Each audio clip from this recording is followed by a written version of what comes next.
And the rest of the world is right in this case, Delroy. 2 words: hungry Horace. What you've done, unfortunately, is fall into one of those traps of trying to be a little bit too cool. Please stop now before you start liking bands like Gay Dad and Mudhoney. These days, Hollywood are planning big screen versions of everything from Grand Theft Auto to Half-Life. So we thought it wise to strike a cautionary note with our top 5 list of video games that should never, ever be made into movies.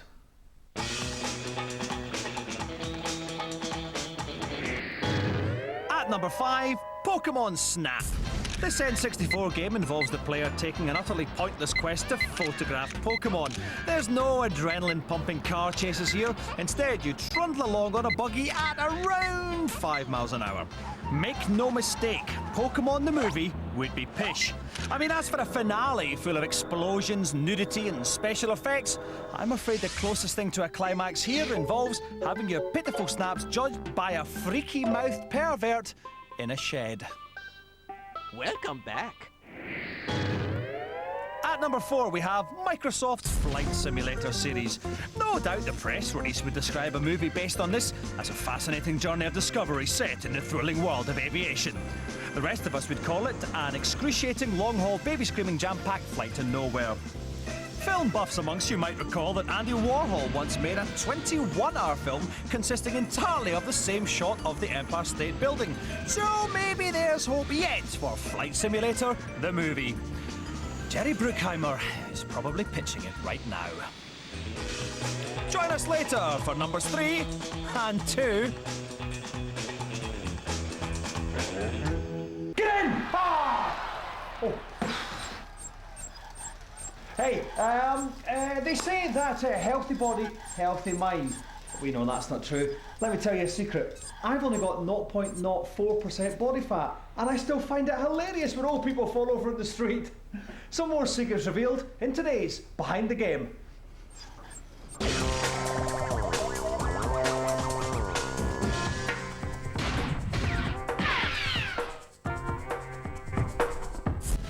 ...1987 was a great year for heroes. RoboCop was kicking cinematic ass, while Capcom came up with a game that featured more men than a Frisco bathhouse, Mega Man. I am Inafune from Capcom. I've been working on the Mega Man series since I joined Capcom. As a game creator, it's given me so much confidence, and I learned a lot from it. Mega Man is the most important title in my career, and the first Mega Man means even more to me.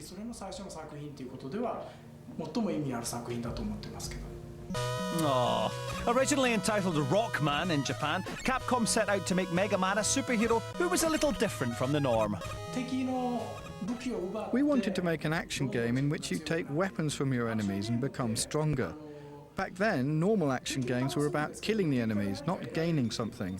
But in this game, by using your enemy's weapons, you kill more of them. This was the original concept, and it still is. I bet you had lots of ideas and designs you wanted to put in. We had so many ideas and designs that we wanted to put in, but the small capacity didn't allow us to. So we ended up putting just about half of what we had created for it. It was very frustrating. To all game creators, the first game always means the most, and I was lucky to have Mega Man as my first game. It's still loved by people, and Mega Man is the game that I love the most, and I'll never get bored of creating the sequels. It might not be cleverly made, but it's made with passion.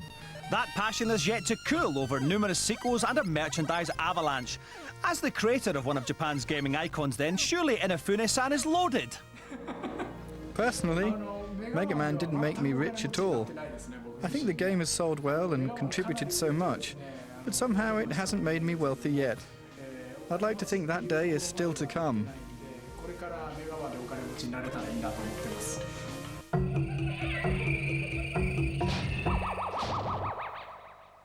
We trawl through tabloids and men's lifestyle mags in search of the hottest ladies to stage our very own Top Totty dance-off. Marsh, Pinder, Pearson, Hicks and Downs. Held over the series, 5 gorgeous girls battle it out to see who has the moves to match their curves.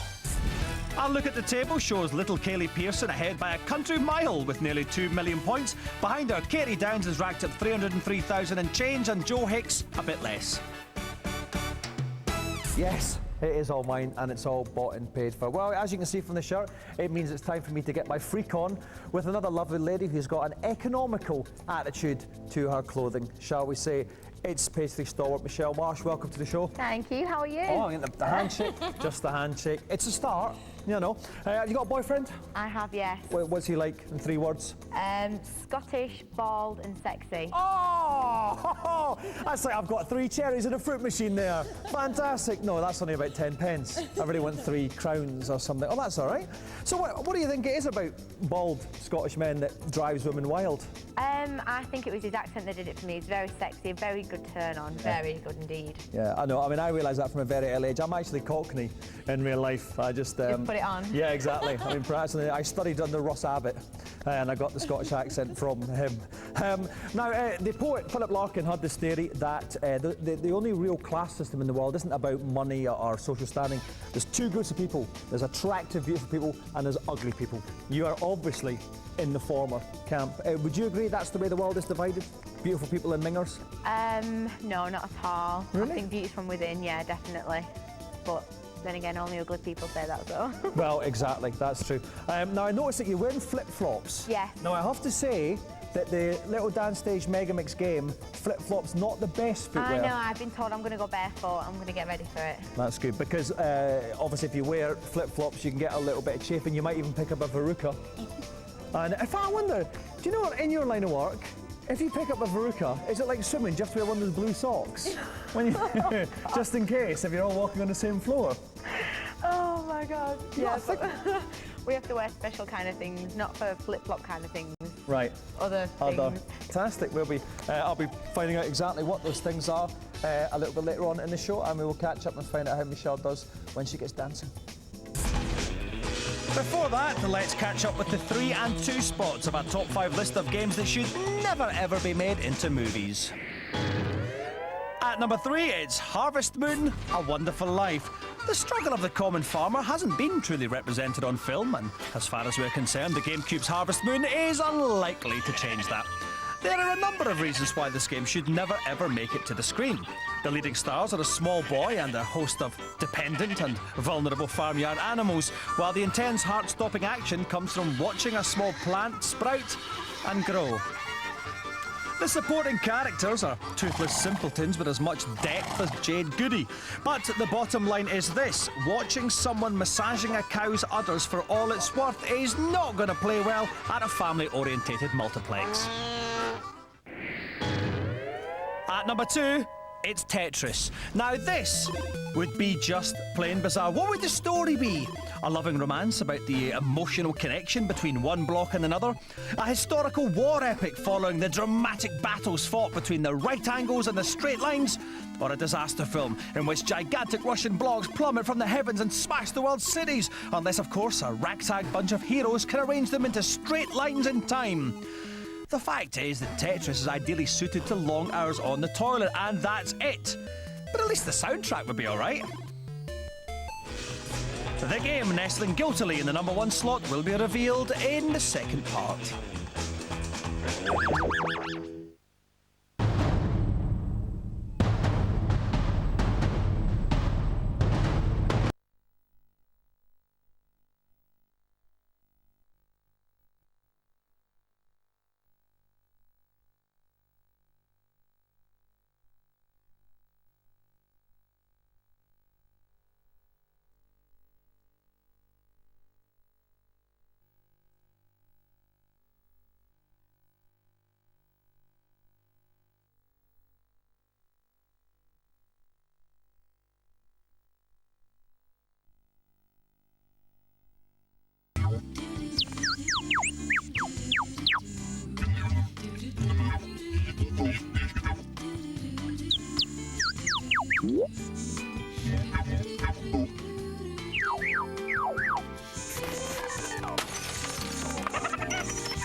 Groundbreaking technology in Gadgets, Gadgets, Gadgets, tonight at 8:30 on Bravo.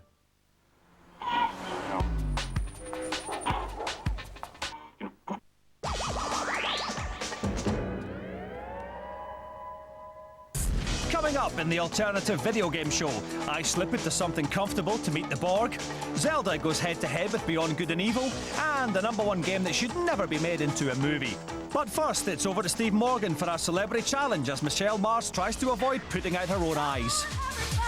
Yes, thank you, Dominic. And it is Michelle now who adopts a barefooted approach to the dance challenge. She should be very careful, actually, because I was on there earlier, barefooted, and she may pick up a verruca, as well as a couple of other nasty things as well. But she needs to put together a few combos and not just stand there with her hands together. She actually needs to dance.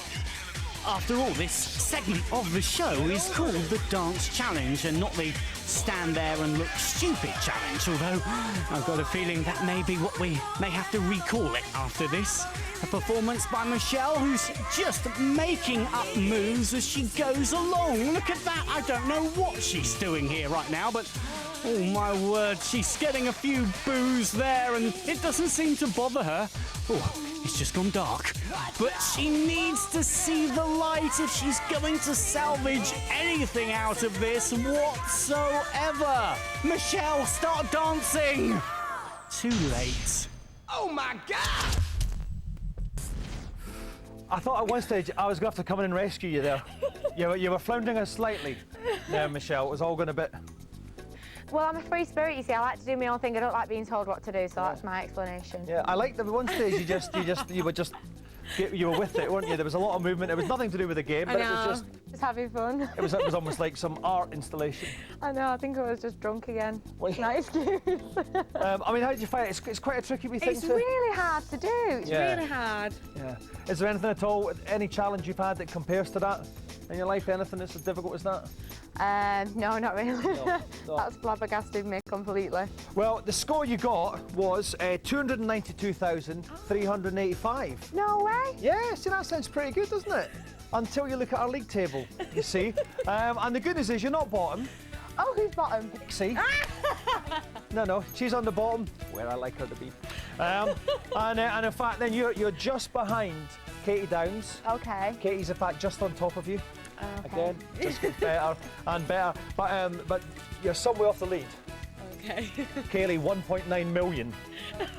Compared to your 292,000, that's quite a... No. Well, let her have this one. Yeah, it gives you something to aim I'll let her for, win, you know. doesn't it? You're a Yeah. very giving person. Yeah, I know. Come here. Come here. Yeah. Okay. Anyway, join us in a couple of weeks' time for our 5th and final stage on the Special Dancing Challenge. One says black, the other says white. One says left, the other says right. They never can agree. The Xbox plays 50-50. Time to cook their cues to bed as Queenie and Puppy head-to-head. Once again, viewers, it's time for another head-to-head. We take 2 games each with equal claim to be the best in their genre and put them head-to-head in a... What's all this about, ladies? You've bought some depleted uranium on the black market? And you're going to sell it to the highest bidder? Do you know the environmental implications could be bordering on apocalyptic? We'll talk about this later. Go and get your boxes. And let's dispose of this in a responsible manner. Today we're focusing on RPG fantasy adventures. Cuddly has rather rashly opted for Beyond Good and Evil, whereas Queenie's been far more sensible and she's plumped for Zelda the Wind Waker. Round 1. Gameplay. Wind Waker offers the usual Zelda mixture of sword fighting, puzzles, and errands. Though, as always, the quest itself involves a fair amount of wandering around. Beyond Good and Evil plays like an original blend of game genres, offering something for everyone. There is action, racing, and taxing RPG-style puzzles, which exploit the cooperation between the main characters. But which do you prefer?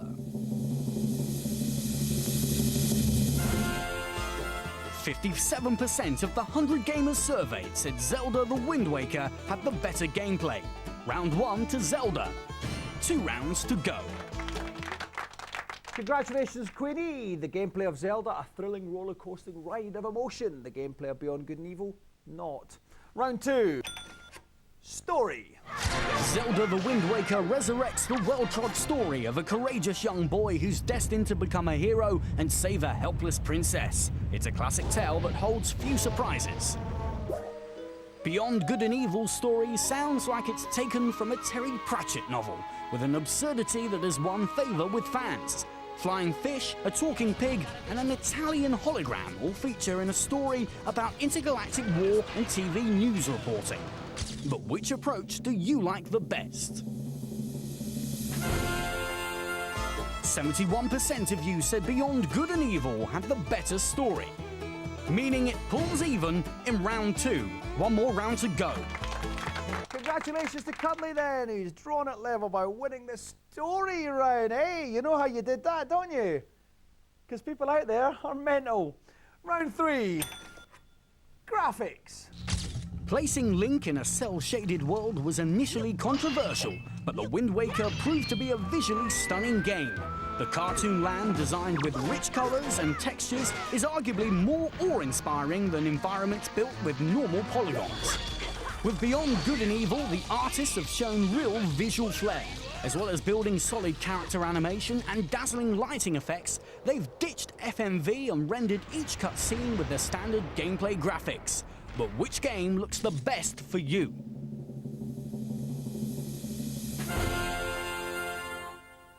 %62% of those surveyed thought Zelda the Wind Waker had better graphics. Round 3 to Zelda. And Zelda the Wind Waker is our winner, 2 rounds to 1.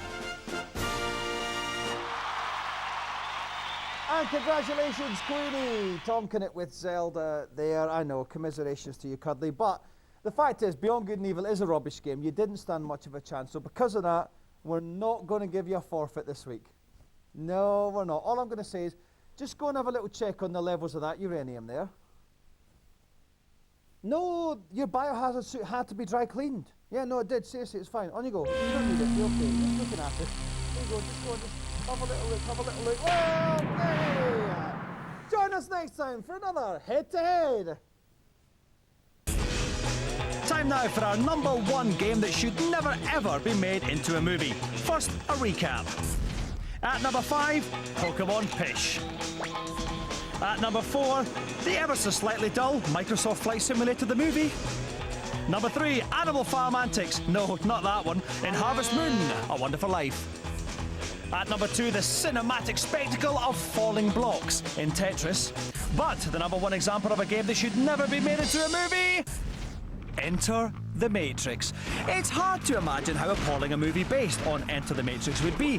Picture endless fight scenes, each one gorging on naff slow motion. Imagine characters called Ghost, Naomi and Morpheus, who are sad enough to wear sunglasses whatever the weather. And imagine, gentle viewers, if you will, actors so wooden that you're expecting a small army of Central European lumberjacks to emerge over the horizon and cut them down for timber.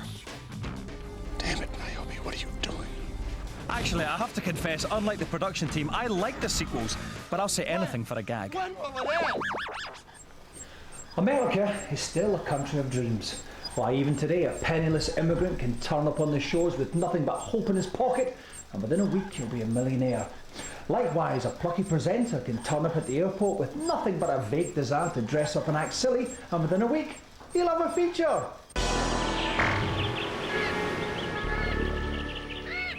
It's a little known fact that the whole of American space exploration is funded entirely from the proceeds of slot machines.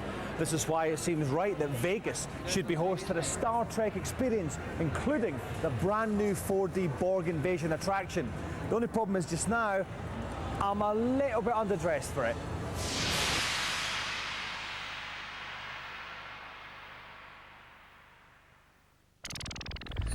Feeling considerably more feminine, I took my rightful place as one of the 24th century's most envied fashion icons.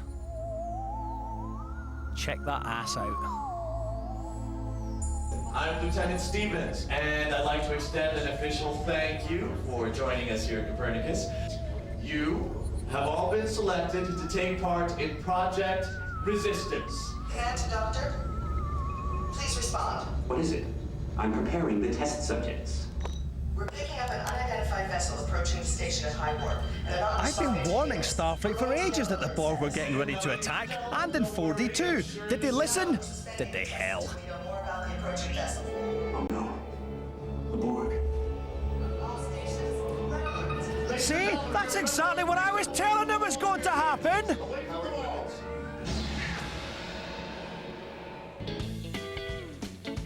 Borg Invasion 4D complements the already superb Klingon encounter attraction at the Hilton. As before, it's a surprisingly effective blend of live action and high-tech cinema.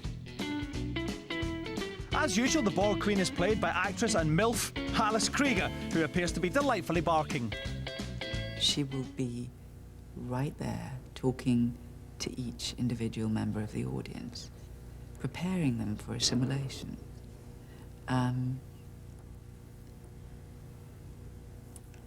I hope that it will be an unnerving experience. You're scaring me.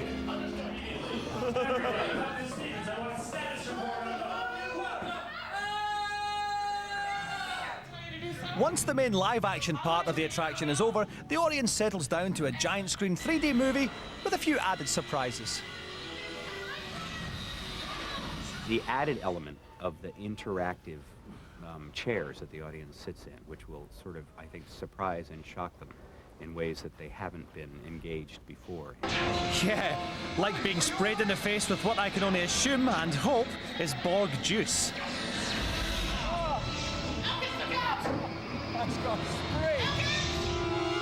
It helps if you imagine this next bit in 3D.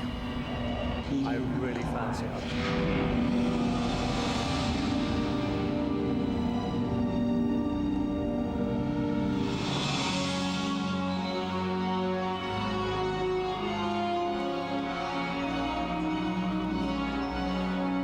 It's easy to laugh at Trekkies, I frequently do, but having been to loads of these things over the years, I have to say that the Star Trek experience is the best thing you can do in Vegas with your trousers off.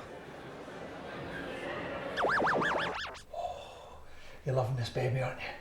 You're checking me out. Oh, yeah. These are for you, babe. These are for you. That's it for When Games Attack for today. I'm off to bench press 240 kilowatts. See you next time. Oh, you're loving this. What do you mean you're not a real woman?